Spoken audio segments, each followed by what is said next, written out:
How would you like to use market structure to identify target locations? You can see right here during Friday's live stream, I drew out a structured area. And now when we come over and look at where we came right into on Friday. In today's video, I'm gonna share with you guys how we can find these levels by using market structure. So now let me go ahead and explain to you guys what is market structure. Normally we'll see an impulse move in the market, in this case an up move, followed by a retracement, and then we get a break of structure. And a lot of traders at that point will either try to play the break of structure looking to go long, or simply wait for the market to come back down and then try to go long for the next leg higher. However, there is a missing opportunity in this type of market structure.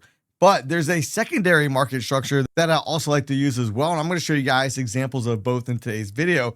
And that would be the market goes up, maybe comes down, comes back up, and then maybe fails and goes down like this. We basically get a double top-ish looking pattern and the market heads back down.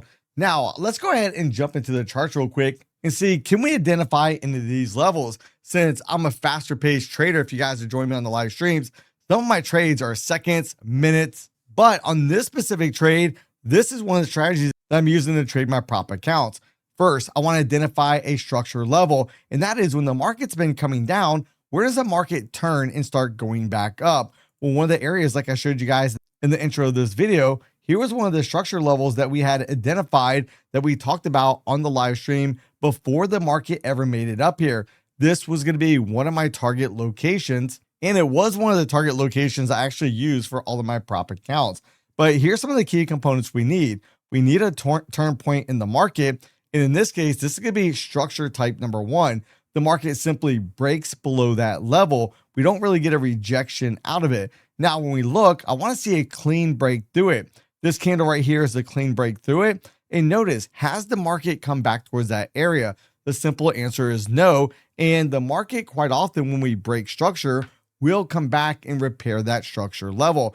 Now, since I'm dealing with 1 minute, 5 minute charts, and even Renko charts for a lot of my entries, I want to draw my structures on a 30-minute chart. If you currently trade on a 30-minute chart, then you want to try to identify these levels on either 60-minute charts or 240-minute charts. Now, this is just one example from Friday, and you're probably saying, Mike, that is a one-off event. Now, I also want to make a correction because not only do I draw my structure levels on the 30-minute chart, but I also draw them off the 4-hour time frame. And let's look at some examples real quick. And for this, I'm going to go ahead and look at the NASDAQ. Now, the first structure area I want to point out is going to be the one right up here. And notice this candle right here is the first candle that closes below that level. When do we come back and visit it? After we go all the way back down here, and then look at that move all the way back up towards that area. Now, there was a secondary structure level I would have wanted to have also marked off, which would have been right down here at the lows. Candle wick to the candle body. You can see right here, we broke below it. Then what do? We start forming wicks down here. We can take a quick little pop right there. So again, these patterns show up all the time. It's not just a one-off event. And if we look at the secondary structure level that we talk about, here's what it's actually marked off from the streams as well. Notice on July 23rd, what did the market do? We came down here. This is a 30-minute chart. We set the low, candle wick to the candle body. I had that drawn out. And then look what happens. Hours later, the market comes right down into it and rejects back out. Now, in this example, unlike the first example where I like to use them for targets, this is one where I'd actually look to buy it out of that area. And from that point, I'd want to dive down to a smaller time frame chart or maybe even a footprint chart and see, do we have any type of order flow event that actually takes place at those lower levels? So now I went ahead and jumped over and take a look at an order flow chart. And this highlighted zone right down here is the zone that I identified as that structure support level. As we come out of there, what do we see? We have a stacked buy imbalance. We have 1, 2, 3, 4, 5 consecutive stacked imbalances. And what does the market do? It runs up. Now, I want to show you guys something else. As we come back up, notice the delta, negative 449, plus 22. So now we have a candle where the delta is increasing, and then we get a positive 1,026 delta. So now we have 2 consecutive increase in deltas.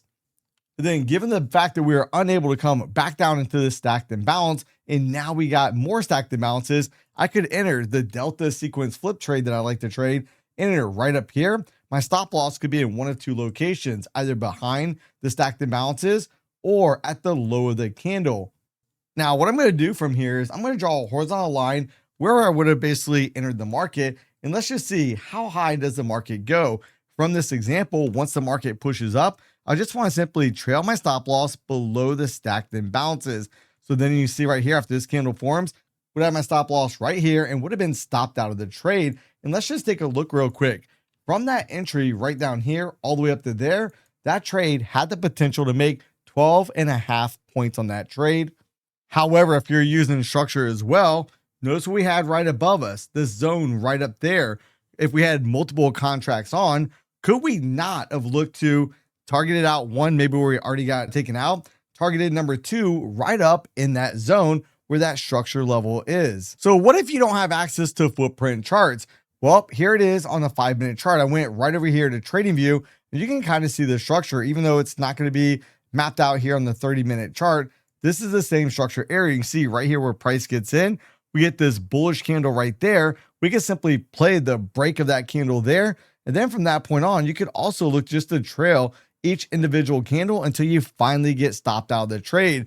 The most important part of the equation is being able to identify the structure break point, being able to identify market structure. So now let's look at another example real quick. And this is going to be on the NASDAQ.